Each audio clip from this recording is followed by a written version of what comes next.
You know, inside your body, at this very second, there are trillions of these microscopic machines called proteins. I mean, they're doing everything, digesting your food, fighting off viruses, you name it. And the real secret, their superpower, isn't just what they're made of. It's the incredible way they move and change their shape. Just look at this. A single protein can snap between totally different shapes, kind of like a little biological transformer. Each of these shapes, or what scientists call conformations, lets it do a different job. For decades, the absolute holy grail of biology has been to control this shape-shifting, to literally tell a protein which shape it should prefer. It's been this massive challenge, but now, a new computational tool can do it, and with a speed and precision that is just staggering. You see, for proteins, it's really this simple. Its shape is its function.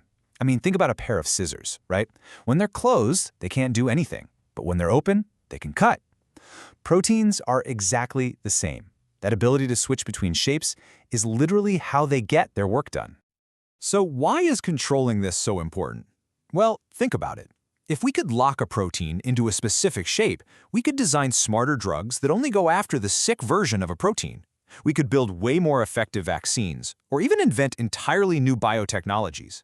The problem has always been that the methods to do this were just painfully slow, ridiculously expensive, and required supercomputers the size of a building. But what if all of that just changed? What if you could redesign one of these fundamental machines of life, not in months on some giant supercomputer, but in a few minutes on your laptop? Well, that's exactly the breakthrough we're going to get into today. So let's meet the hero of our story. It's this brilliantly streamlined method called conformational biasing, or CB for short. And it's a completely fresh way of looking at this whole problem. What CB does is it cleverly repurposes a really powerful type of AI called an inverse folding model, or an IFM. Think of it like this. Normally, you have a string of amino acids, the sequence, and you try to predict what shape it'll fold into. An IFM does the reverse. You give it the finished 3D shape, and it works backwards to tell you what sequence could have built it. These AIs are incredibly good at understanding that deep, fundamental link between a protein's code and its final structure. And this is where the pure genius of CBB comes into play. It's so simple. First, you give the AI two different shapes of the same protein. Let's say its on shape and its off shape. Then, you just generate thousands of slightly different sequences. We'll call them mutants.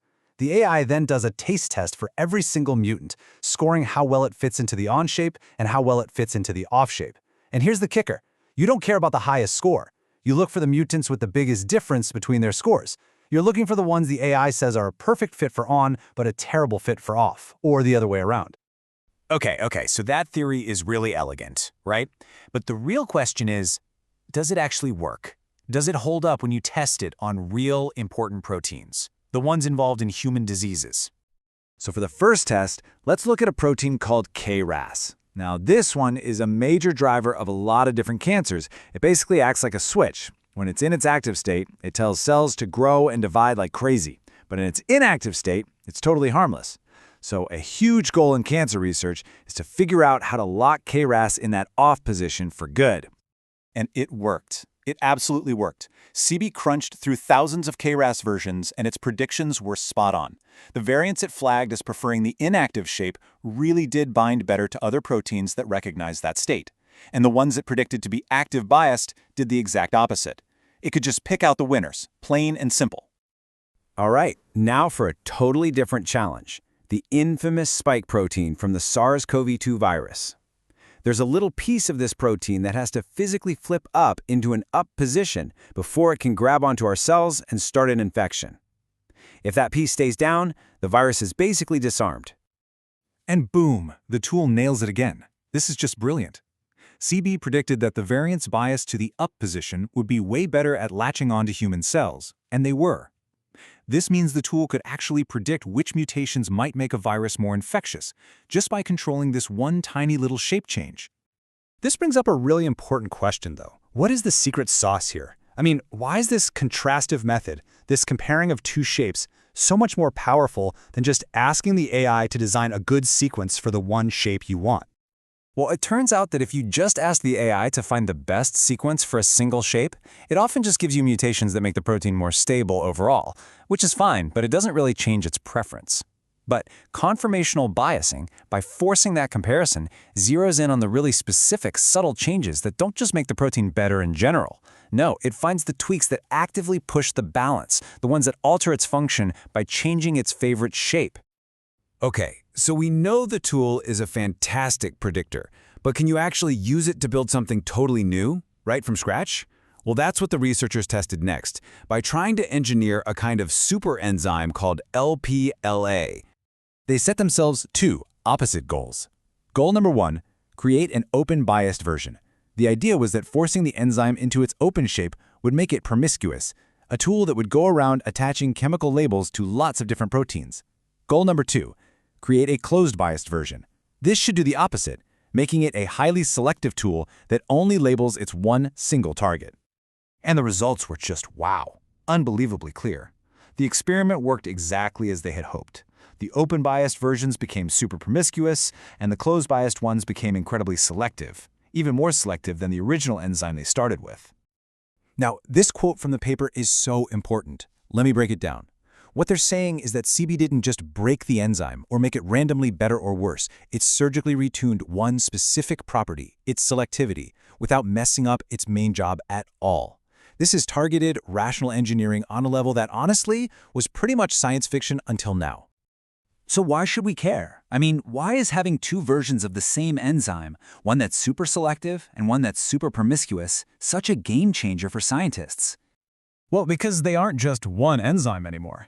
They're now two completely distinct, incredibly powerful new tools. The selective, closed version is perfect for lighting up just one single protein in a cell that's crowded with millions of others. It gives you this crystal clear image with zero background noise. And the promiscuous, open version? It does the opposite. It acts like a floodlight, letting you create a complete map of every single protein in a specific neighborhood inside a cell. So let's zoom out. What's the big picture here? What does a tool like conformational biasing really mean for the future of biology and medicine? Well, it really represents a fundamental shift. First, this method is so fast. It's accessible, which means labs that don't have supercomputers can now do this kind of high-level design work. It's generalizable, it worked on every different protein they threw at it, and it can even help us discover completely new ways that these amazing little machines work.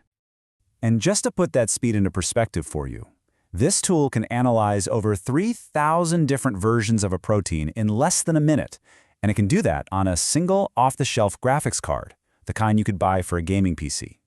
The barrier to entry for doing world-class protein engineering has just been completely demolished.